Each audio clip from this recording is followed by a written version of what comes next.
Coucou les amis, j'espère que vous vous portez bien. De mon côté, ça va super bien. On est mardi et on parle de santé financière. On parle de quoi? On parle d'une CAP. Ouais, santé financière simplement parce que l'argent est au centre de tout actuellement. L'argent est au même niveau que l'oxygène. Quand tu es né, on a besoin d'argent. Quand tu vas mourir, on aura besoin d'argent. Alors, on parle d'un CAP money, pour ceux qui ne comprennent pas un CAP. Récemment, il y a un ami qui m'a dit qu'il aime l'argent plus que moi. Je lui ai dit, mais attends, c'est impossible. On va faire un test, on va utiliser le capomètre. Alors, on a utilisé ce capomètre là et on s'est rendu compte que j'avais 2,5 points de plus que lui. Donc, si toi également tu penses que tu aimes l'argent plus que moi, laisse en commentaire, on va utiliser le capomètre et on va voir qui aime plus l'argent. Sans trop tarder, aujourd'hui on continue notre enseignement. La dernière fois, on a parlé du cadran, le magnifique cadran de cash flow. Alors aujourd'hui, on va entamer un sujet particulier, ce qu'on appelle l'état financier. Je me suis amusé à aller faire un prêt à la banque parce que je voulais lancer un projet. Et rassurez-vous, chers amis, arrivé à la banque, le banquier ne m'a pas demandé mon diplôme de doctorat. Non, il m'a demandé ce qu'on appelle le bulletin post-scolaire, qui est simplement quoi? Ton état financier. L'état financier, c'est quoi? On va le voir dans cette vidéo en détail. Donc, placez-vous bien prêts. Et bien sûr, on va voir les stratégies que les riches mettent en place pour pouvoir être de plus en plus riches. Et on va voir les erreurs que nous, pour ceux qui pensent qu'ils sont pauvres, parce que, comme je dis toujours, la pauvreté, c'est d'abord un état d'esprit. Donc, quand je dis nous ici, c'est pour dire ceux qui pensent qu'ils sont pauvres. Moi, je ne suis pas pauvre, je suis très riche. On va le voir dans cette vidéo. Alors, c'est quoi l'état financier? On va parler un peu de comptabilité. Hein. C'est un truc qui est ennuyeux. Non, c'est ennuyeux. Mais bon, c'est pas grave, on va parler de ça. Qui aurait cru un médecin qui parle un peu de comptabilité? Mais, en tant que futur et bon entrepreneur, je dois bien sûr connaître des bases en comptabilité. Et vous savez très bien que j'ai fait une formation dans la gestion. Et qui dit gestion, dit comptabilité. Alors, on va voir c'est quoi l'état financier simplement à travers ce tableau. Je sais que c'est un peu petit, mais je vais essayer de dire les différents éléments qui sont là et vous allez comprendre. On va d'abord revenir sur ce qu'on a vu la dernière fois. Qui était quoi? Le cadran de cash flow du pape des finances. Un des papes des finances, Robert Kiyosaki. Alors, je vous rappelle encore une fois de plus, hein, il dit que la manière dont nous avons nos revenus, donc, si tu as de l'argent, ça vient forcément de 4 endroits, qui sont soit que tu es employé, tu as un salaire qui te ramène de l'argent, soit tu es un travailleur indépendant pour tu fais ton business, ça te ramène de l'argent, soit tu es un propriétaire d'entreprise. Alors ici, propriétaire d'entreprise, il parle de ceux qui ont plus de 500 employés. Si tu as moins de 500 employés, tu es en fait un travailleur indépendant. Il te classe ici. Et le dernier catégorie sont les investisseurs. C'est-à-dire ceux que la majorité de leurs revenus provient des investissements. Et il nous a fait comprendre que 97% de la population se trouve ici. Soit employés, soit travailleurs indépendants.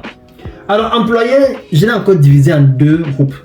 C'est ici que j'ai pu prendre vraiment conscience qu'il y a vraiment deux groupes d'employés. Il y a les employés qui sont les ouvriers. Il y a les employés qui sont les cadres. C'est-à-dire ceux qui travaillent dans les bureaux. Bureaux climatisés, la main à la fin, ils ont un salaire. L'ouvrier, c'est celui qui fait tout avec ses mains. Maçon, cordonnier, menuisier, tous ces différents éléments-là. Qui font, mais très souvent, ce sont qu'ils travaillent pour les autres personnes avec leurs mains. Alors que le menuisier qui a son atelier de menuiserie, il peut être considéré comme un travailleur indépendant.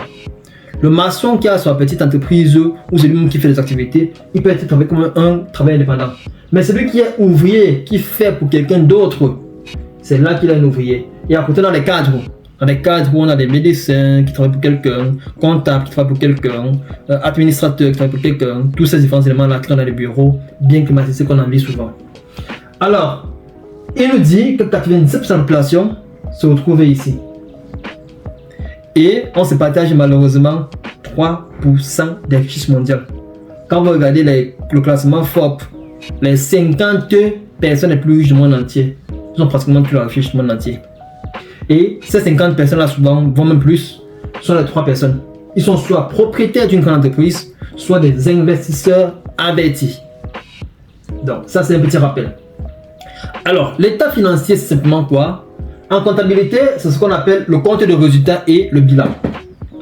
Compte de résultats, ce sont les revenus, ce sont les dépenses. Le bilan, ce sont les actifs, ce sont les passifs.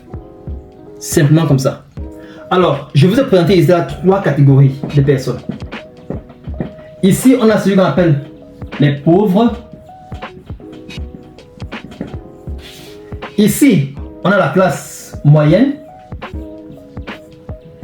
Et ici en bas, on a les personnes qui sont les riches. Je vais vous montrer la différence à travers l'état financier de chacun. Alors, le pauvre, c'est celui-là qui, il a un emploi. L'emploi lui ramène des revenus, qui est un salaire.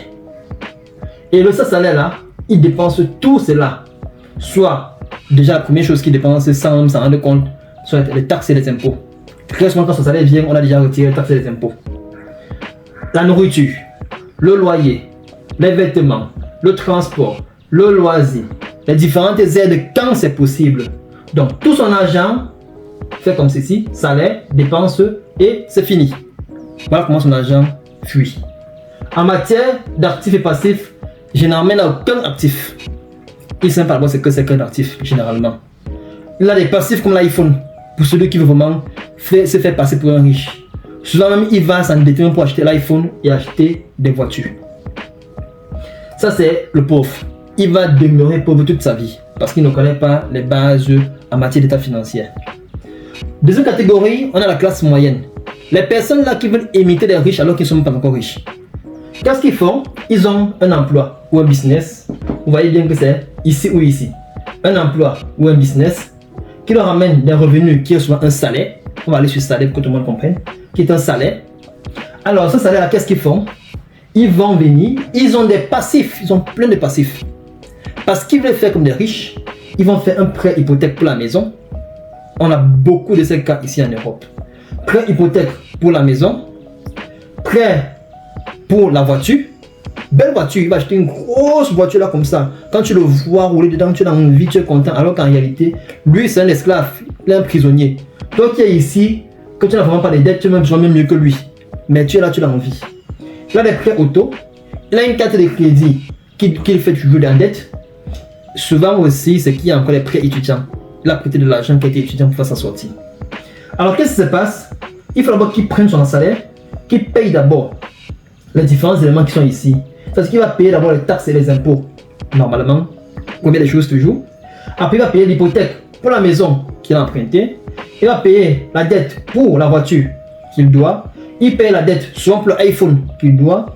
Il paye la dette pour la carte de crédit qu'il doit. Il paye la dette pour les études qu'il doit. Avant que maintenant, il y a les autres dépenses ici encore qui sont là. Ça fait que tout son argent disparaît. Et souvent, il doit s'endetter pour pouvoir gérer les dépenses qui sont vraiment très très importantes pour la vie. Vous allez le voir, gars, prête-moi même 500 euros. Gars, prête-moi même 100 000. Prête-moi même 20 000. Le loyer, le bailleur est en train de me chercher. Alors qu'il a plein de trucs qui sont là, qui sont des passifs, qui ont fini son argent. Maintenant, il se retrouve d'été. Là, c'est un pauvre super chronique. Mais il pense qu'il est riche parce qu'il a des passifs. Alors, on a la dernière catégorie. Vous voyez bien qu'ici, ils n'ont pas d'actifs. Ils n'ont pas d'actifs. Ils ne savent pas ce que c'est. La dernière catégorie, les riches. Les riches, généralement, ils n'ont pas d'emploi. Ils n'ont pas d'emploi. Qu'est-ce qu'ils ont? Ils ont une entreprise. Ils ont une entreprise. Premier actif, une entreprise. Ça peut être l'immobilier, des immeubles qu'ils mettent en location. Ça peut être une entreprise où ils ont des actions majoritaires. Ça peut être des obligations qu'ils ont investies quelque part. Ça leur amène des intérêts. Ça peut être des effets, que ce soit le cash, que ce soit des trucs qui ont de la valeur. Ça peut être la propriété intellectuelle. Généralement, ce sont ces personnes-là qui écrivent les livres que nous refusons de lire. Ils écrivent les livres pour montrer comment ils ont fait pour arriver à la richesse. Mais souvent, on refuse de lire. Ils ont les livres qui leur amènent encore beaucoup plus d'argent. Mais nous, on refuse de lire. Ils ont la propriété intellectuelle. En passif, ils ont très peu de passifs. Parce qu'ils ont ces passifs. Hein. Et c'est parce qu'ils ont les passifs que les personnes moyennes veulent les imiter en prenant les mêmes passifs que eux, alors qu'en réalité, ils n'ont aucun actif. Le riche, ce sont ces actifs qui lui permettent d'acheter des passifs. Mais le pauvre, son salaire lui fait payer les passifs et après il s'endette pour des besoins substantiels. Donc ici, comme passif, ils ont juste hypothèque pour tes plans maison, ils ont quelques prêts, plans cartes de crédit, et c'est tout. Avec ça, ils vont aller, ils vont manger, ils vont faire tout ce qu'ils veulent avec une petite carte. Il se déplace là, il fait tout ce qu'il veut. Il n'a pas besoin d'avoir de liquidité parce que ses actifs couvrent tout cela. Alors, ces actifs, c'est ça qui lui ramène des revenus. Il a des locations pour ses immobiliers, il a des dividendes pour son entreprise, il a des intérêts pour ses obligations, ses investissements, il a des effets, il a des redevances, il y a plein d'argent qui vient un peu de partout grâce à ses actifs. Et comme dépenses, ils ont également très peu de dépenses. Vous n'allez pas leur voir avec des dépenses énormissimes. Et même quand ils ont des dépenses énormissimes, ce sont des passifs. Que bien sûr, sont les actifs qui ont donné des revenus. Et ces revenus ont acheté des passifs. Généralement, c'est le taxeur et les impôts. Et déjà, ils payent beaucoup moins de taxes et beaucoup moins d'impôts que ces deux éléments. Voici les personnes qui paient le plus les impôts. Ils ne savent même pas ça. Ici, ils payent très très peu d'impôts. Il paye son hypothèque et après c'est tout. Ce qui fait qu'il aura toujours de l'argent. Les actifs vont toujours continuer à grandir. Plus il investit, plus ça grandit. Plus il a de l'argent, moins il a de dépenses, plus il aura de l'argent. Et de plus en plus il sera riche. C'est pourquoi on dit souvent que les riches ne font que s'enrichir et les pauvres ne font que s'appauvrir. Quelqu'un a dit un jour que même s'il arrivait qu'on prenne l'argent des riches, c'est-à-dire que les 3% ici, qu'on prenne l'argent et qu'on partage de manière égale aux 4 cadrans ici, en moins de 5 ans, tout l'argent des deux-ci va revenir aux deux-ci. Simplement parce qu'ils savent comment faire de l'argent. Ils savent c'est quoi les actifs. Tandis que ici, ils ne savent que dépenser. Et ici, on ne fait que se procurer des passifs. Donc, c'était tout pour cette vidéo de ce jour. J'espère que vous avez pu garder quelque chose. S'il y a des questions, n'hésitez pas à laisser en commentaire. Et si vous n'avez pas encore fait votre bilan, il est très très important de pouvoir faire son état financier. Et en bonus, si vous voulez que je vous montre comment est-ce qu'on peut quitter d'ici pour arriver ici, laissez-moi un message et je vous dirai la stratégie qu'il faut mettre en place pour y arriver. Portez-vous bien et on se dit rendez-vous à une autre capsule vidéo.